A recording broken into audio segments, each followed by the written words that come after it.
hablar sobre algo muy importante y es el trabajo.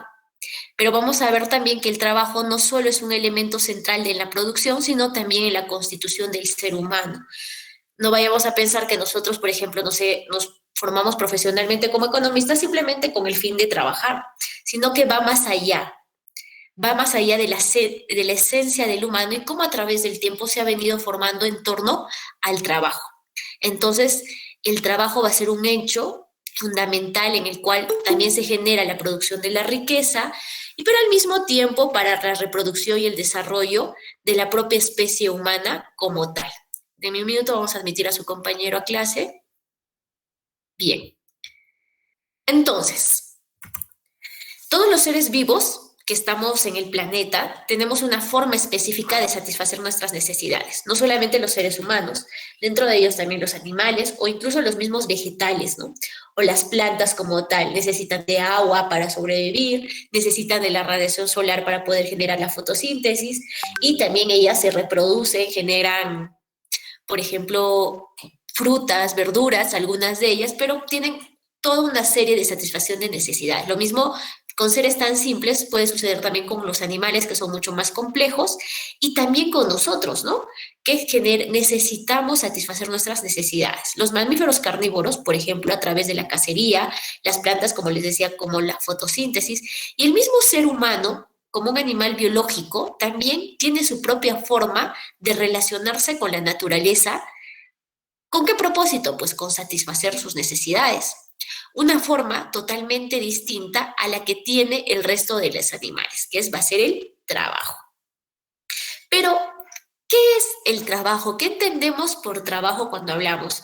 Probablemente a muchos de ustedes se les vendrá como trabajo pues ir a la oficina, eh, algún trabajo en cuanto tenga que ver con nuestra mano de obra, por ejemplo, el tema de la carpintería, el tema de la zapatería, todo aquello que nos demande un esfuerzo adicional al que nosotros realizamos. Y por lo general, también asociamos al trabajo como una recompensa que se asocia al tema de ganar salario y esto que nos permita pues tener una vida o poder hacer ciertas acciones en torno a la sociedad en la que vivimos. Sin embargo, los seres humanos no trabajan solamente ahora, trabajan hace miles y miles de años, antes aún de que existiera el tema de salario como tal, y en sociedades donde ni siquiera existía el dinero, pero sí existía el trabajo. Vamos a hacer una primera diferencia entonces de qué es empleo y qué es trabajo. El empleo, y eso que nos quede grabado, es una forma determinada de trabajo que implica trabajar para alguien a cambio de un jornal, de un salario o algún intercambio prestario. Yo doy mi trabajo, pero sin embargo voy a recibir algo a cambio. A esto lo vamos a denominar empleo. Pero profesora, si esto es empleo, ¿qué es trabajo? Pues el trabajo va mucho más allá de esta simple terminología. Bien, cualquier acto de trabajo va a comenzar con una necesidad, o mejor dicho, un motivo para una necesidad. Pensemos en el ser humano en concreto, que tiene necesidades de comer. Cada uno de nosotros necesitamos alimentarnos y por lo general, como hemos venido siendo educados y la forma en la que vivimos, nos alimentamos 3 veces al día. Algunas otras personas tienen un mecanismo de alimentarse 5 veces al día con pequeñas comidas, pero sin embargo, tenemos esta necesidad. Ahora imaginémonos que esto no solamente nos pasaba a nosotros, sino a través de la historia, cuando el hombre recién estaba evolucionando, el hombre primitivo también necesitaba comer, alimentarse, porque a ver de qué vivía, necesitaba sus fuerzas para cazar, etcétera, etcétera. Pero para satisfacer esta necesidad lo podía realizar a través de recolectar frutos o cazar animales, que era lo que tenía a la disposición en ese momento. Pero bien, ahora supongamos que tiene la necesidad de comer, sabe cómo tiene que satisfacer esta necesidad, ya sea con recolectar frutos o cazar, pero va a necesitar diseñar un instrumento para poder generar la cacería. Simplemente sus manos en este momento no les son suficiente herramienta para poder cazar. Entonces diseña un instrumento de madera, afila una piedra que lo va a unir y va a generar un tipo de flecha para poder cazar. Y entonces se va con ello al río y empieza a cazar peces. Al diseñar el instrumento, este hombre primitivo, ¿qué está haciendo? Está realizando un acto de trabajo. Entonces, dicho acto implica una fase de diseño o ideación, se ha pensado, ha ideado, ha dicho, ¿qué me va a generar a mí para poder satisfacer mis ganas de consumir alimento que me permita optimizar? Entonces el hombre crea en su mente este objeto antes de realizarlo. Y al colocar una finalidad determinada, el ser humano está realizando una elección, está optando, está eligiendo, ¿no? Elige realizar un instrumento para pescar y no un instrumento para recolectar frutos o árboles, en los árboles que lo hubiera podido hacer. Pero en el cerebro, en el diseño de ideación de este ser humano en particular, la persona A, la vamos a denominar, ha pensado que pues cazar pescado será lo mejor. Entonces, el acto de trabajo siempre va a implicar una elección consciente, aunque muchas veces esta elección pueda darse sobre un conjunto de pequeñas alternativas. Por muy simple que nos parezca a nosotros el tema de la evolución y cómo los hombres primitivos vivían simplemente entre paréntesis, no era tan simple, era mucho más complejo. Ellos han elegido de qué manera sobresalir hacia adelante. Su subsistencia ha dependido de las elecciones que estos seres humanos han tomado. Entonces, a pesar de que nos pueda parecer aparentemente algo sencillo, pues demandaba mucha ideación, creatividad y ponerlo en acción. Y es por eso que el trabajo se genera de esta manera tan compleja a lo largo del tiempo. En la siguiente fase del acto de trabajo corresponde el proceso de objetivación. ¿Y qué implica? Pues implica la creación del objeto. Yo ya he pensado, he elegido qué es lo que me va a ayudar a obtener o lograr un fin para satisfacer mi necesidad. Pero en este momento voy a crear el objeto. Este proceso de objetivación se pone en juego las habilidades y capacidades del ser humano para poder realizar en la práctica real lo que ha pensado en su cabeza. Yo he ideado un instrumento que me va a generar, pero voy a ver cómo voy a realizarlo y voy a poner en práctica todas mis habilidades y conocimientos que yo tengo. Entonces, en cada acto de trabajo, las habilidades aumentan, se desarrollan respecto al acto de trabajo anterior. Así igual con las capacidades productivas. ¿Qué quiere decir? Pues hoy día, como un ser primitivo, yo he generado mi pequeña lanza como he podido, y a la hora de efectuar la cacería de peces, me doy cuenta que quizás faltaba afilar un poco más. Me doy cuenta que el largo no es el adecuado, porque no me permite sostener de manera uniforme mi lanza. Y también me he dado cuenta que, bueno, el tronco o el palillo que he usado para mi lanza no es muy endeble. No tiene la fortaleza y la dureza y la rigidez que me permita acceder a la caza de peces. Entonces, la próxima vez que yo vuelva a generar mi herramienta de trabajo para cazar peces, en atención a lo aprendido, volveré a diseñar algo mucho mejor. Afilaré mejor la punta de piedra, buscaré un palillo que sea mucho más duro, que me permita, que no tenga la flexibilidad del cazo, de la extensión que me permita realizar la caza, etc. Entonces, uno de los o de las características principales de la objetivación es esa, ¿no? Conforme vamos generando un acto de trabajo tras otro, vamos mejorando. Y eso no solamente sucedía en la época primitiva, eso sucede hoy por hoy. Cuando yo hago un trabajo, no importa si este es manual o tiene que ver con la capacidad mental, ustedes en algún momento, muchos o algunos, serán formuladores de proyectos de inversión.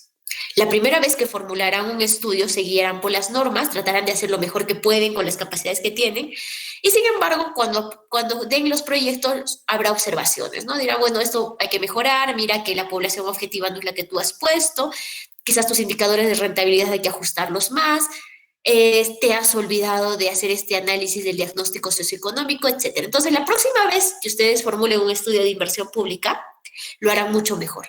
Y cada vez que pasen por este trabajo, empezarán a perfeccionar su habilidad. Y de eso se trata la idea del trabajo uno tras otro. Esta potenciación progresiva es propia del ser humano y es lo que nos diferencia del resto de los animales. Nosotros vamos perfeccionando, vamos creando y vamos diseñando incluso mejores mecanismos para desarrollar lo que anteriormente hacíamos. Por una cuestión didáctica, el día de hoy que estamos exponiendo, vamos a suponer a los seres humanos de forma aislada. Los hemos puesto en nuestro ejemplo de los pescados como una persona, en este ejemplo de formular proyectos como como un solo profesional economista, ¿no? Pero sin embargo, sabemos que desde inicios de la humanidad, el ser humano es un animal gregario. Ello quiere decir que nunca ha existido un ser humano solo y ha dependido de él mismo. Siempre ha buscado organizarse en grupos. En un inicio, esos grupos tendían a ser de pocos individuos, pero con el tiempo, estos han empezado a juntarse, a unirse y se han generado muchos individuos hasta llegar las sociedades actuales que nosotros nos encontramos y habitamos en ella. También con el tiempo, estos actos de trabajo, su combinación y la cantidad de individuos que involucran hacen que el trabajo sea mucho más complejo. Vamos a ver nuestros dos ejemplos. Primero, el tema de la cacería de pescado. Secuencia tras secuencia hemos visto que yo voy mejorando, ¿no?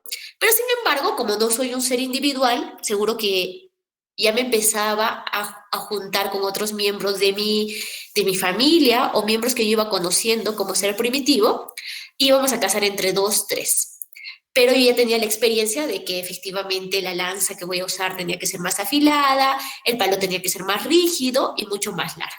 Sin embargo, los otros también a través de su experiencia han podido recolectar información de qué es lo que les permite. Y probablemente uno de ellos me dirá, mira, esto de la lanza ya no funciona. Yo he descubierto que probablemente si usamos una malla que hemos tejido con hilo que tenemos, podemos cazar de mejor manera el pescado. Entonces, empezamos a compartir información que nos va a hacer mucho mejor en el trabajo y también se genera mucha más complejidad porque voy a trabajar con estos tres humanos y voy a ver cómo puedo distribuirme el trabajo de la cacería. Es aquí donde nace la famosa especialización. Probablemente nos empezaremos primero a dividir río arriba uno, en la mitad otro y río abajo otro individuo. En atención a nuestras características peculiares, empezaremos a especializar. Yo soy bueno atrapando con la red, sin embargo, yo podré recolectar los pescados, yo los llevaré, etcétera, etcétera. Lo mismo sucede con los trabajos como el proyecto de inversión que les comentaba. No solamente lo formula un economista un proyecto de inversión. Tiene que trabajar como ingeniero, trabajar como un arquitecto, trabajará con un sociólogo, un biólogo, etcétera, etcétera. Los equipos son multidisciplinarios. Tendré que adaptarme, aprenderé de lo que ellos conocen para absorber y que sea parte del proyecto de inversión. Ellos también absorberán parte de la proyección socioeconómica en la que se trabaja. Y nuestro trabajo se volverá mucho más complejo. Nos distribuiremos la carga, generaremos resultados y presentaremos un trabajo único, pero que ha sido complejo y aportado por parte multidisciplinaria de los demás profesionales. Así también, pues los actos individuales tienden a generalizarse en toda la sociedad y a incorporarse e imbricarse para lograr productos y objetos de extrema complejidad. Entonces, todos nos unimos, juntamos nuestro conocimiento y empezamos ya no solamente a desarrollar trabajos simples como individuos, sino que empezamos a lograr cosas mucho más grandes como sociedad. Entonces, la humanidad ha pasado de actos de trabajo que requerían una división de tareas y una cantidad de individuos pequeñas, como el tema de la cacería de grandes animales. Para cazar un mamut nos organizábamos entre 5, 8, 10 personas, ¿no? A actos sumamente más complejos como la producción de automóviles, que requieren muchos más individuos de diferentes áreas, diferentes divisiones e incluso nos encontramos en diferentes partes del mundo. Unos generan las piezas, otros ensamblan los carros y no se encuentran incluso en los mismos países ni en los mismos continentes, pero hemos tenido esa capacidad y esa complejidad de poder generar el trabajo. Esto significa que a medida que avanza la humanidad, se va a ampliar y se complejiza más la división social del trabajo. y logramos cosas mucho más efectivas, mucho más certeras, que satisfacen nuestras necesidades. Y algo que se ha añadido en la sociedad actual, no solamente satisfacer nuestras necesidades, sino simplificar las acciones y labores que nosotros tenemos. Entonces, el tema del trabajo se trata de una categoría de gran importancia que se aplica a todos los modos de producción en la historia y también del capitalismo en el que vivimos, cuyo desarrollo se asocia íntimamente a ella. El capitalismo se ha desarrollado gracias a la complejidad del trabajo. Por eso es que decimos que el ser humano, además de ser un ser biológico, como cualquier animal, es un ser social. Un ser que produce de manera consciente y con otros seres humanos, pues sus propios medios para satisfacer sus necesidades y conjuntamente con ello produce su subsistencia. Entonces, yo voy a vivir en esta sociedad que me permite, y no porque lo tenga todo a la mano, sino porque también como ser social o ser biológico, estoy desarrollando mis propios modos de producción para satisfacer mis necesidades. Chicos, por favor, regálenme 20 segundos.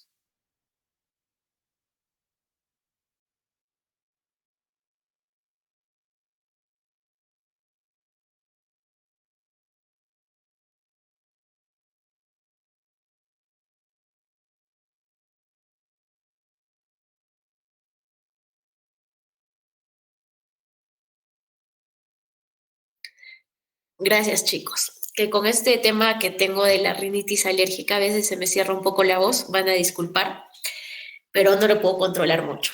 Pero nada, vamos a ver y hacer lo que se pueda posible.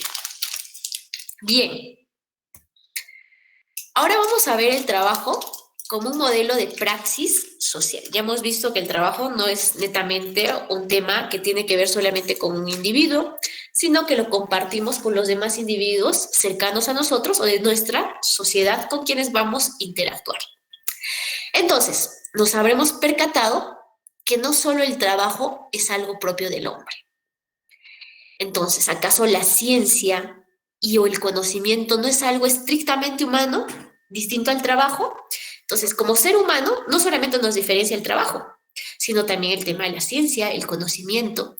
Ahora, ¿qué pasa con cosas como la política o actividades que no generan objetos directamente? No hay un producto. Bien, si se observa con detenimiento tanto a la ciencia como a la política, solo por poner ejemplos, son actividades que surgen en respuesta a las necesidades emanadas por el trabajo humano. Por ejemplo, la ciencia tiene su origen en la necesidad de organizar los saberes y poder de esa forma ser más efectivo en los procesos de la objetivación. ¿Qué quiere decir la objetivación? Pues el diseño, la ideación, ¿no?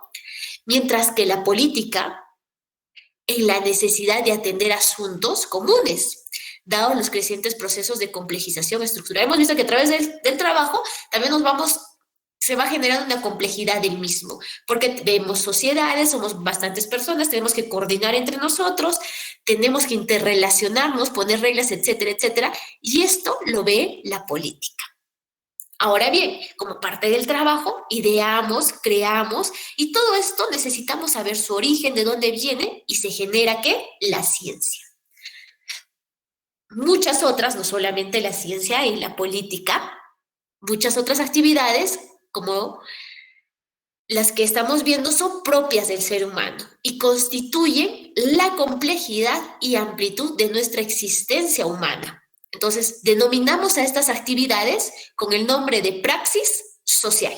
Entonces, todas las praxis sociales distintas al trabajo comparten con el hecho de ser actividades orientadas a fines pues, que implican elección consciente, que modifican, o sea, objetiva o idealmente, la realidad y al individuo que la realiza. Entonces, cuando hablamos de praxis social, vamos a entender automáticamente que van a ser todas las actividades que constituyen la naturaleza del ser humano.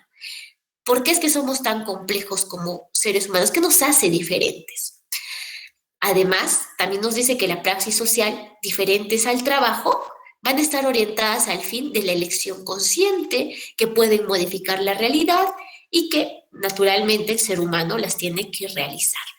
Ahora bien, ¿qué hay al respecto del trabajo, las fuerzas productivas y los modos de producción? Entonces vamos a complejizar mucho más nuestro concepto. A esta altura de la clase, que ha sido un poco breve, pero espero que se haya entendido porque he puesto de manera resumida lo que a nosotros nos interesa conocer de la teoría, ya sabemos que el ser humano produce su existencia. ¿A través de qué? Pues del trabajo. Y que esta actividad es realizada ya sea en conjunto con otros seres humanos. Sabemos también que a medida que el ser humano desarrolla y va complejizando este trabajo, van a surgir nuevas prácticas sociales que atienden al proceso cada vez más complejo del trabajo y a las necesidades pues, que se demandan, desde que surgen de estas, ¿no? Sumando a este proceso, se observa que la productividad del trabajo va a ir aumentando. O sea, que en menos tiempo se logra producir más cosas. Nuevamente, a inicios, cuando recién teníamos la evolución del trabajo o de los motores a través del carbón, los trenes funcionaban con carbón, los automóviles también funcionaban con carbón. ¿Cómo se diseñaban los autos? ¿Cuánto nos demandaba diseñar? ¿Cuánto nos demandaba ejecutar, elaborar un solo carro? Los primeros carros en la historia. Probablemente meses, si no eran más. El mismo hecho de que el trabajo de generar un automóvil demande tanto tiempo hacía que los precios sean relativamente altos. Han pasado décadas desde entonces y hoy por hoy, de cierta manera, acceder a un automóvil en comparación a este momento de la historia es mucho más accesible. Las personas que nos rodean en general, amigos, primos, tíos, parientes, probablemente en nuestro hogar, etcétera, todos acceden a un automóvil particular. ¿Por qué acceder a este? Se ha hecho mucho más sencillo. No es que el automóvil esté 100 o 200 soles, efectivamente habrá que juntar un dinero, pero no es un dinero que nos dificulte con la producción de nuestro trabajo. Pero ¿por qué también los precios han reducido en todas estas décadas? Porque la producción y el trabajo de generar el automóvil se ha hecho mucho más mecánico, se ha generado una productividad. Y probablemente ustedes habrán escuchado hablar acerca del Fordismo, del Yordismo, del Toyotismo, que es una forma de productividad que ha generado cadenas de producción. La especialización, el mecanismo, que todo eso tiene que ver con la administración, cómo yo administro la producción de un bien final que me permita a mí desarrollar y garantizar tiempos. Y esto se ha debido al trabajo repetitivo que hemos desarrollado. Entonces, el trabajo como tal o la producción y el que se repita constantemente va a hacer también que se genere productividad en el trabajo que hacemos y este vaya aumentándose a lo largo del tiempo. Y evidentemente, si produzco en menos tiempo, me va a permitir producir más. Lo que permite explicar el pasaje de las tiendas, por ejemplo, que fabrican con cueros a los grandes edificios, de la cacería de los animales, que hemos pasado de cazar a la industria automovilística, etcétera, etcétera. Entonces hemos pasado de una producción tan rústica o básica a producciones mucho más mecanizadas. Entonces, todo esto no se da más que por el trabajo, como lo hemos indicado. Este esquema repetitivo de varias veces tiende a reproducirse como una espiral creciente a lo largo de la historia. Los objetos de trabajo aumentan en cantidad y calidad, que es importante. Las capacidades y las habilidades humanas, que van a ser las que van a crear esto, también van a crecer. Y con ello, pues aumentan las necesidades que conducen también a nuevos actos de trabajo. Este fenómeno es a lo que vamos a llamar el desarrollo de las fuerzas productivas. Entonces, las fuerzas productivas van a estar compuestas por los medios de producción. Y seguro que cuando hablamos de medios de producción, a ustedes se les puede venir todo tipo de cosas, herramientas, profesora maquinarias, profesor el trabajo, profesor el dinero que vamos a necesitar para invertir, etc. Los objetos de trabajo, vamos a conocerlas aquellas como las materias primas y auxiliares. Y la fuerza de trabajo, porque ¿de qué sirve que yo tenga la mejor maquinaria? ¿De qué sirve que yo tenga la mejor parcela de terreno para cultivar si no tengo algo tan elemental como la fuerza productiva? Y la fuerza de trabajo no solamente es el trabajo de mano de obra no calificada, sino también constituye el trabajo de la mano de obra calificada, nuestros pensamientos, nuestro criterio, nuestra habilidad. Y a todo esto engrupado lo vamos a llamar trabajo humano. Entonces, su nivel de desarrollo va a surgir de la combinación de estos tres factores y su incidencia en la productividad del trabajo. Ahora vamos a estudiar la producción como tal y tenemos que tener en cuenta, vamos a asumir que solo tenemos estos tres pilares: los medios de producción, el objeto de trabajo y nuestra fuerza de trabajo. El desarrollo de las fuerzas productivas se da siempre en el marco de determinadas relaciones sociales de producción. Como vimos, diapositivas arriba, el ser humano produce su existencia. Y esto quiere decir básicamente que trabajan en conjunto para desarrollar su día a día y su cotidianidad. Ello va a implicar que establecen determinadas formas de relacionarse o que incluso se encuentran por encima de las voluntades individuales. Puede existir distintos tipos de relaciones sociales, de producción, por ejemplo, de subordinación, de cooperación, que depende de la forma dominante de la propiedad de los medios de producción. Y a lo largo de nuestra historia, desde que éramos hombres básicos, primitivos, hemos venido cambiando nuestra forma de interrelacionarnos con los demás. Pero hay algo muy interesante que ustedes lo van a descubrir a través del trabajo que van a realizar, es cómo estas formas de producción y la forma de vivir en sociedad va a depender de algo muy importante. La propiedad de los medios de producción me va a permitir cómo yo me relaciono con los demás individuos en los que yo vivo. Asumamos en la época de los feudos, si a mí me pertenece kilómetros y kilómetros de hectárea y la ley me ampara de que es completamente mío, y ya vemos 50 trabajadores que no tenemos pues parcela alguna y lo único que tenemos para dar es nuestra mano de obra. Yo tengo la dominación de las tierras. Mi forma de interrelacionarme con estos 50 seres humanos iguales a mí me da cierto poder sobre ellos porque tengo una propiedad de un medio de producción que en este momento de la historia va a ser clave. Solo ahí lo dejamos como idea, ya lo van a desarrollar ustedes. Ahora bien, esto no solamente se va a este punto. Hoy por hoy en las sociedades en las que vivimos, cómo trabajamos y cómo se estructuran los trabajos también determinan las relaciones sociales de producción. Por lo general, esperemos que cambie. Yo sé que con el proceso de los años, la evolución de la tecnología y que estos conlleven a la evolución de las organizaciones humanas dentro de los trabajos, pero sin embargo la mayoría trabajamos bajo subordinación. ¿Qué quiere decir? Que la estructura orgánica de una institución, pues hay trabajadores, hay un coordinador, hay un jefe que tiene su gerente y que a la vez pues tendrá por encima a un director. Esta forma piramidal de trabajar es una forma de subordinación. Trabajamos uno bajo otro, es un esquema de trabajo que hasta la fecha, a pesar de todo lo que hemos avanzado como seres humanos, todavía constituye parte de un mecanismo de trabajo. Pero también hay otra, que es la de cooperación, cuando se trabaja bajo una línea horizontal. Si bien es cierto, hay jefes, encargados, coordinadores, pero sin embargo el trato entre jefes y empleados va a ser de manera horizontal. ¿Por qué es cooperativa? Porque el jefe, para dar resultados, depende del trabajo de quienes se encuentren en su equipo. Si asumimos este pensamiento, vamos a pensar que el trabajo es cooperativo, mientras que si asumimos que depende del jefe que el empleado salga o quede, entonces ya invertimos de forma vertical.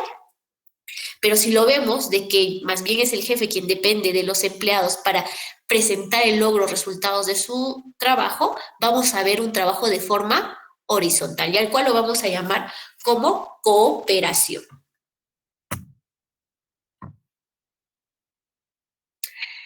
A la forma concreta en que se implican las fuerzas productivas y las relaciones de producción se les va a denominar modo de producción. En forma breve, para que nos quede claro y todos nos situemos de lo que vamos a hablar, los modos de producción no son más que formas determinadas de organizar el trabajo en una sociedad. Pregunta clave, ¿qué es un modo de producción? Profesor, un modo de producción son las formas como nos organizamos para el trabajo en una sociedad. Estas formas implican determinado desarrollo de las fuerzas productivas y determinadas relaciones sociales entre los seres humanos, donde puede existir diferencias en la apropiación, ya sea de los productos producidos y también de la participación de los individuos en esta producción. Entonces, nos dicen que los modos de producción va a ser cómo nos organizamos para lograr un bien o producir un servicio. Y a la par también va a implicar cómo desarrollamos estas fuerzas productivas y también a quién pertenece qué. Esto, entender los modos de producción, nos va a permitir entender justamente lo que hablábamos la clase pasada, ¿no? De dos modelos que aparentemente se contraponen. Por un lado el capitalismo y por otro lado la búsqueda entre el socialismo y el comunismo, que busca otro tipo de modelo. Entonces, vamos a hablar de un modelo de libre mercado y por otro lado de un modelo de mercado más cerrado. Pero para entender teóricamente y técnicamente, que es a mí lo que me interesa, vamos a entender cómo se dan los modos de producción y cómo estos afectan a lo largo de la historia. ¿Será que el modo de producción en el cual yo era propietario de la tierra todavía permanece? ¿Me permitirán las leyes en las que yo vivo hoy por hoy seguir actuando de esa manera? ¿Qué hay de la economía institucional? Que era el tema que vamos a ver sobre la nueva economía política. ¿Cómo influye la economía institucional? Recuerda que la clase pasada les hablaba sobre las reglas de juego que impone la economía institucional, cómo yo me comporto, y había reglas formales e informales que también vamos a conocer. Entonces, esto también me va a ayudar a conocer un modo de producción en la situación actual en la que nosotros vivimos. Pero, sin embargo, para hablar, criticar, aportar, etcétera, a este modo de producción actual, tenemos que conocer cómo hemos surgido, cómo hemos evolucionado, qué ha sido lo positivo, qué ha sido lo negativo, qué podemos rescatar, qué debemos de olvidar, que no que es un fracaso, para seguir continuando en crecimiento. Entonces, conocer de los modos de producción en esta unidad, que es nuestra primera unidad, va a ser un eje central para nosotros. La relación entre los dos elementos constitutivos del modo de producción es, en las sociedades de clase, una relación contradictoria. Por lo general, mientras la tendencia de las fuerzas productivas es de avanzar, la tendencia de las relaciones sociales de producción es al estancamiento, en la medida que la preocupación de las clases dominantes radica en mantener sus privilegios. Conforme yo voy avanzando dentro de la clase social en la que me voy encontrando, evidentemente voy a querer mantener mis privilegios. ¿Qué pasaba? O qué pasa, ¿no? Si yo he iniciado, bueno, no he tenido, imaginemos, ¿no? Que no he tenido la oportunidad de poder acceder a una educación, pero sin embargo mi ímpetu de salir adelante a través de mi mano de obra no calificada, ha empezado de que yo tenía talento arreglando zapatos. Pues arreglaba zapatos, pero sin embargo también, a pesar de no haber recibido la educación, tenía este interés por el emprendimiento. He guardado este dinero que a través de mi mano de obra y mi trabajo y mi sudor me ha permitido juntar un capital. Con el paso de los años, como todo, empiezo a generar, y ahora tengo una zapatería propia. Y yo ya no soy simplemente un trabajador de tercer mando, sino ahora he subido a un segundo mando, evidentemente a través de mi trabajo. La pregunta retórica es, ¿renunciaré yo a estos privilegios nuevos en el cual ahora yo soy dueño de ciertos medios de producción a través de mi esfuerzo para regresar otra vez a ser un trabajador como era al inicio de mi vida? Evidentemente por lógica humana y psicológica, que ni siquiera tiene que ver con temas políticos, voy a querer quedarme en este nuevo estadio. A esto se refiere básicamente. Los elementos tratados aquí en abstracto quedarán más claros al verlos a través de la historia y en el estudio de los distintos modos de producción. Y justamente la tarea que vamos a emprender en la siguiente clase. Y para lo cual he dividido, como les decía, en una primera y segunda parte. Está exacto el tiempo. En la primera hora de clases vamos a ver la teoría, les voy a explicar su trabajo y la segunda hora la van a dedicar para efectuar el trabajo. Espero que puedan concluirlas, pero si no, espero también que puedan avanzar el mayor porcentaje de su trabajo, de modo que no haya excusas entre ustedes y digan, profesor, se nos cruzaba el horario, no hemos podido coordinar, teníamos otros cursos, etcétera, etcétera. Prevendo esto, he tratado de resumir esta clase lo más puntual para irnos con las ideas generales. La siguiente clase vamos a hablar sobre los modos de producción en la historia. Y este es un trabajo grupal. Y no solamente vamos a ver los modos de producción en la historia, sino que cada uno va a exponer un modo de producción y me va a hablar cómo este modo de producción, como parte final de su exposición, en qué estadio se encontró en nuestro país. Somos 6 grupos. Por favor, apunten, tomen nota. No lo sé, cada uno de ustedes, respecto al trabajo que se va a realizar. Se va a seleccionar un modo de producción. Tenemos justamente 6 estadios y van a realizar una exposición a través de diapositivas. No se preocupen, no necesito que me presenten un documento Word donde me van a poner el resumen, me van a poner todo lo que he investigado. A mí me basta con su exposición. Consejos, que sea lo más creativo posible. Puedo usar el PowerPoint, puedo usar Prezi, puedo usar cualquier herramienta que a ustedes les facilite y les genere una buena presentación. Tenemos 6 equipos. Ahora bien, voy a sortear de manera aleatoria a los equipos. Copien, por favor, Lourdes, por favor, tú también lo tomas como apunte y me lo envías después internamente. Ya, profesor. Genial, te pasaste. Modo de producción primitivo. El modo de producción primitivo lo va a exponer el equipo de Shiro Isidro Quispe Avendaño, grupo número 4. Nuevamente, el modo de producción primitivo está a cargo del grupo de Shiro, que es el grupo número 4. Modo de producción asiático. Lo va a realizar el grupo de Manuel Romero, grupo 1.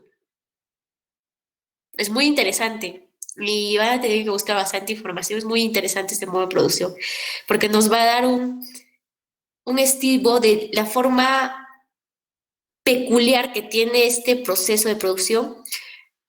Probablemente no encuentren alguna similitud con el país de Perú, pero sin embargo, si pueden relacionarlo con algo, háganlo, y si no, solamente sobre el modo de producción como tal. Entonces, equipo 1, modo de producción asiático. Modo de producción esclavista. Lo va a ver el equipo de Davis Apaza, equipo 6. Esclavista, el grupo número 6. El modo de producción feudal lo van a ver el equipo de Esaú Abel Castro, grupo 2. El modo de producción capitalista lo va a ver el equipo 5, Emerson Anco, tu equipo, modo de producción capitalista. Y finalmente el grupo número 3 va a ver el modo de producción socialista, que está a cargo, o es el coordinador, nuestro compañero Alan Torres. Todos ya tienen asignados su trabajo.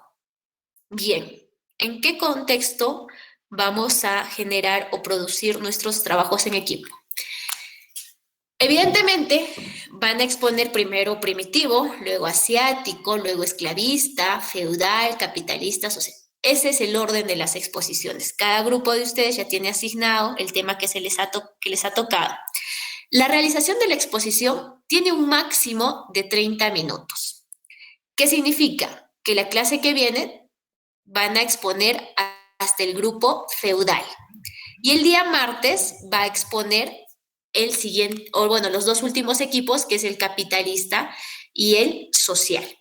Sin embargo, todos, absolutamente todos los 6 equipos me tienen que enviar sus diapositivas concluidas el día jueves, a lo mucho 5 minutos antes de empezar clases.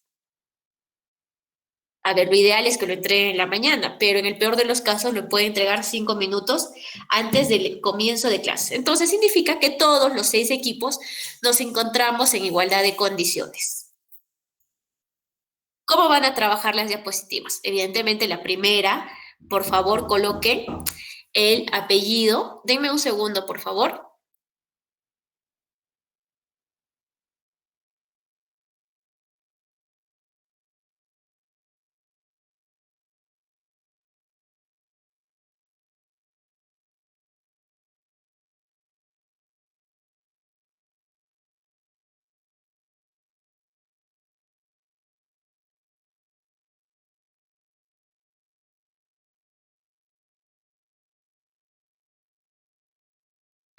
Como les decía, la primera parte va a ser del trabajo. Vamos a realizarlo presentando a todos. La segunda parte se va a especificar sobre el modo que se ha elegido para cada uno. Se va a hablar de qué trata, cómo funciona, cómo se ha dado, en qué época del tiempo se ha generado. Pondrán ejemplos de la manera más adecuada. Y finalmente vamos a compararlo en un estadio en nuestro país.